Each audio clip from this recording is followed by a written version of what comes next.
احادیث کی روشنی میں آپ کو 3 عمل بتانا چاہتا ہوں، بالکل آسان ہیں لیکن فائدہ بہت زیادہ ہے۔ مرتے وقت کلمہ نصیب ہوگا، ایمان کی سلامتی سے موت آئے گی، اور یہ بہت بڑی دولت ہے اللہ رب العزت کی طرف سے، بڑی سعادت ہے کہ مرتے دم کلمہ بھی زبان پر جاری ہو جائے اور ایمان کے ساتھ ہم دنیا سے رخصت ہو جائیں، تو گویا ہم تو کامیاب ہو گئے، فلاح کو پا گئے اور کامران ہو گئے، اور یہ بڑی ہی خوش نصیبی ہے۔ تو 3 کام ہم نے کرنے ہیں پابندی کے ساتھ، بالکل آسان ہے، ان پر کلمے کا دار و مدار ہے۔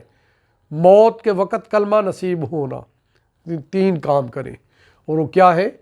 نمبر 1، جب بھی ہم سیڑھی پر چڑھنے لگے نا، اللہ اکبر کہتے ہوئے، اور جب سیڑھی سے نیچے اترے، سبحان اللہ۔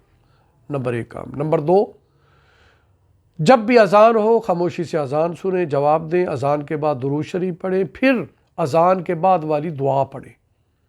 یہ دعا حضور صلی اللہ علیہ وسلم کے لیے خاص دعا ہے، اس لیے اس دعا کا اہتمام کریں، وہ یاد کریں، بالکل آسان دعا ہے۔ اور نمبر 3، جب بھی وضو کریں، خاص طور پہ نماز کے لیے، تو مسواک کا اہتمام کریں، مسواک ضرور کریں، یہ سنت ہے۔ اور آپ صلی اللہ علیہ وسلم نے فرمایا، جس کا مفہوم ہے کہ جو مسواک کا اہتمام کرتے ہیں مرتے وقت ان کو کلمہ نصیب ہوگا۔ اللہ تعالی ہمیں عمل کی توفیق عطا فرمائے۔